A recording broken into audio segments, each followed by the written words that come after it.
This is Al Franken yesterday talking with Sally Yates. She was, of course, testifying yesterday in Capitol Hill hearings on Russia.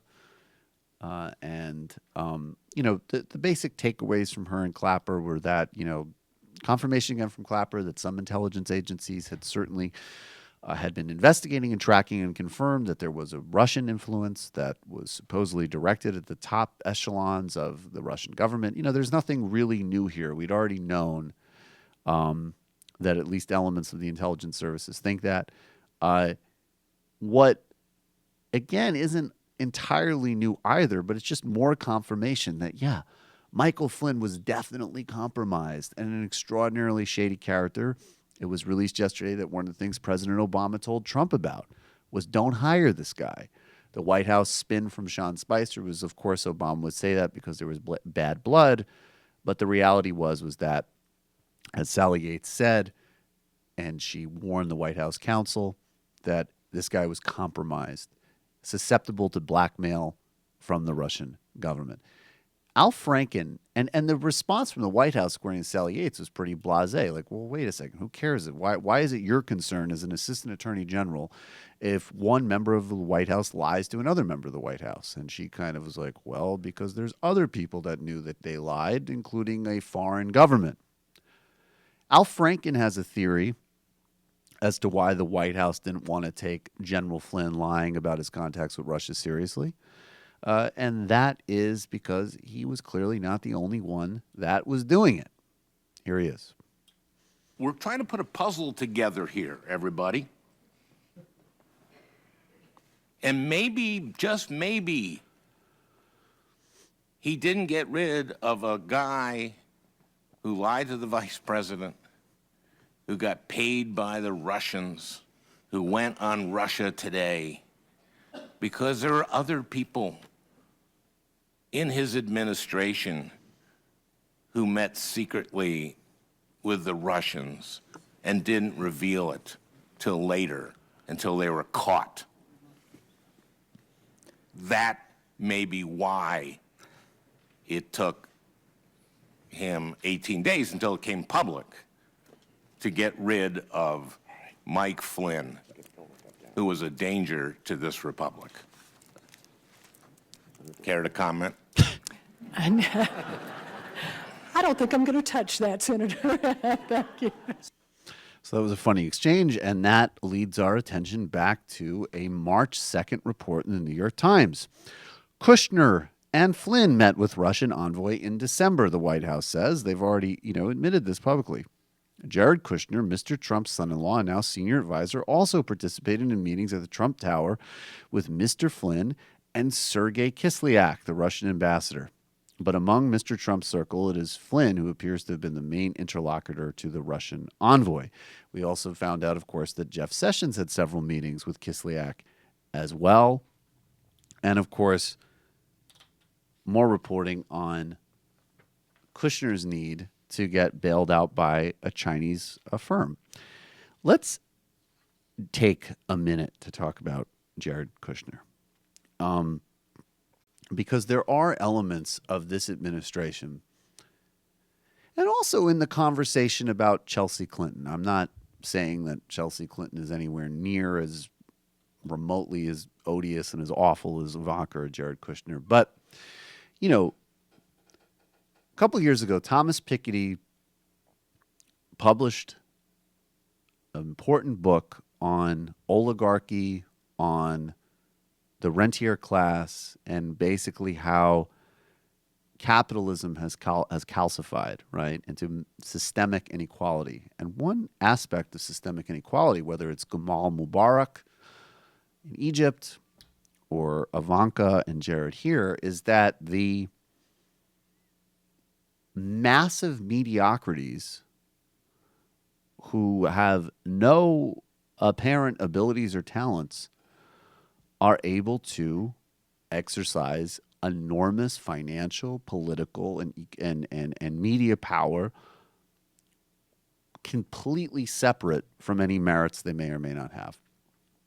And I do want to get into, because I have said on a number of occasions that Jared Kushner was bought into Harvard. And I'll explain that in a minute. There actually is reporting from ProPublica on that, and a really important book that came out in 2006 called The Price of Admission. But John Oliver, who really just skyrocketed back in my estimation, also did a very funny segment on Jared recently. And he made the point that, part of what's interesting about Jared is that on one hand, it's like he's a totally overexposed kid. He has a laughable profile of everything from the, opiate crisis to the, supposedly he's the one who's going to bring peace to the Middle East. I think that he and Ivanka are obviously mindful of wanting to tamp down some of the public impressions of racism and misogyny that Donald Trump obviously embodies, not reversing on the merits, just tamping down the public impression of. And all we really know about Jared Kushner with regards to Trump and his father, who of course served a prison bid for his own corruption in real estate and political favor giving in New Jersey in his own real estate empire, is that Jared Kushner is a loyal son and a sycophant of whatever alpha male he's around. And that he plays an outsized role in government. We don't even know what his voice sounds like, more likely than not. And John Oliver identified that and dug up some sound of Jared Kushner from, I think, about 2010, which he played on his show on HBO last weekend. This is pretty brilliant. And that whole 0.5% talker thing does point to something genuinely odd about Jared, because for someone with the amount of power that he has, have you ever heard him speak? Seriously, what does his voice sound like? You don't know, do you? And look, it wasn't easy, but we did actually manage to find an interview of him talking on TV in 2009, and here it is. My main business is real estate. I also own a newspaper and some other websites and online media businesses. Yeah, I know what you're thinking. You're thinking, hold on, you just took that clip and you dubbed in Gilbert Gottfried, but you don't know that for sure. Listen to it again. My main business is real estate. I also own a newspaper and some other websites and online media businesses. You don't know for a fact that that is not his actual voice. Okay, so that's absolutely brilliant. And this is, Jared Kushner talking about, of course, he bought the New York Observer. He went into his family's business and inherited, a bunch from his dad, and now has been advising Donald Trump. But of course, did things like during the first healthcare vote, he and Ivanka went on a skiing trip in Aspen and, posted a bunch of sort of reality TV show like pictures on Instagram. And his own record in business has not been particularly successful. And I'm going to quote now from Digby. Actually, after Chris Christie put Kushner's father in jail for corruption, that's of course why Jared does not like Chris Christie, Jared took the reins of the family business and jumped into Manhattan real estate for one very big deal. Unfortunately, like his father-in-law, it turns out Kushner is not very good at what he does. Kushner stole his stakes in a project into his family recently, ostensibly to avoid conflicts of interest. It's actually a smart business decision because the building's finances are in big trouble at the moment, and the Kushners may receive a bailout from a powerful Chinese insurance company. It's a good thing that we've decided that Republicans enriching their immediate family while in office isn't corruption, or it might look bad. Speaking of bailout, I do want to speak now specifically because I will continue to say that Jared Kushner is a trust fund baby who sort of inherited everything and bought his way into Harvard. But this is just, again, this is an example, not even because, of course, fuck Jared Kushner. Let's demonize him. But there is a bigger lesson here that, just like so much of this administration, exemplifies the utter rot, corruption, and dysfunction of our society right now. So this was a piece that came out in ProPublica in November 2016. The story behind Jared Kushner's curious acceptance to Harvard. And basically, this ProPublica editor, Daniel Goldman, I believe, wrote a piece several years ago called The Price of Admission in 2006. And the book was about the sort of secret process through which elite higher education is accessed by the underachieving children of the nation's elite. And one of the case studies he used in his book was Charles Kushner and his son Jared. And now I'm quoting that from the ProPublica piece.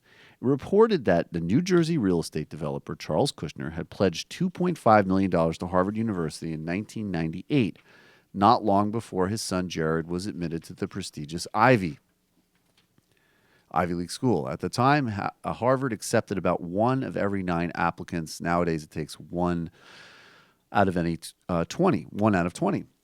I also quoted administrators at Jared's high school who described him as a less than stellar student and expressed dismay at Harvard's decision. There was no way anybody in the administrative office of that school thought he would, on the merits, get into Harvard, said a former official at the Frisch School in Paramus, New Jersey, told me. His GPA didn't warrant it. His SAT scores didn't warrant it. We thought for sure there's no way this is going to happen. Then lo and behold, Jared was accepted. It was a little bit disappointing because there were other kids that we thought really should get in on the merits, and they didn't. He goes on to explain the purpose of his book. My idea was to figure out how many of these children of corporate titans, oil barons, money managers, lawyers, high-tech consultants, and other old money heirs had gone to Harvard. A disproportionately tally suggested that the university eased its standards for the offspring of wealthy backers. According to also reporting that also came out of that book, not only did the father drop over $2 million into Harvard before Jared was accepted, there were calls from Ted Kennedy and Frank Lautenberg to the administration. So, and what's interesting about Jared and Ivanka and Chelsea Clinton to an extent is the way in which they have the trappings of the myth of the meritocracy, because they would want nothing more than to be perceived of as, sure, people who got some breaks but worked hard and tested well and did all the things that you're supposed to do, when in fact their whole ascent and position in life reflects something much more feudal and ancient, which is if you're born in a certain line, you go to certain places and you get certain training, and then things are handed to you, regardless of merits. And the whole modern Republican project is to formalize that through policy. The modern technocratic Democratic project is to obfuscate that through the myth of curation. Hi, folks. It's Sam Seder. You know me from just a minute ago. Listen, we've had a problem on YouTube. Let me make a graphic visualization. Back in March, our revenue and the ads that were monetized was a lot, like here. And now, over the course of actually within a day into April, it's down to about here. Now, this is just a artist rendering, but that's basically it. We were here, and now we're here. That's because of some YouTube thing where advertisers were concerned on being on hate sites. And of course, we're a news organization that sometimes talks about hateful people, and we got caught up in their algorithm. I thought it would be fixed by now. It's not. We need your help to keep giving you free content on YouTube. We don't have the advertiser support that we had even back, here. So we're looking for your help. Go to our Patreon site, give a couple of bucks. Literally, you could give a couple, and it would be very helpful. Head over there. Here's the link right here or down there. It's somewhere around here. Find it and go help us out. Thanks so much. Enjoy the rest of the show.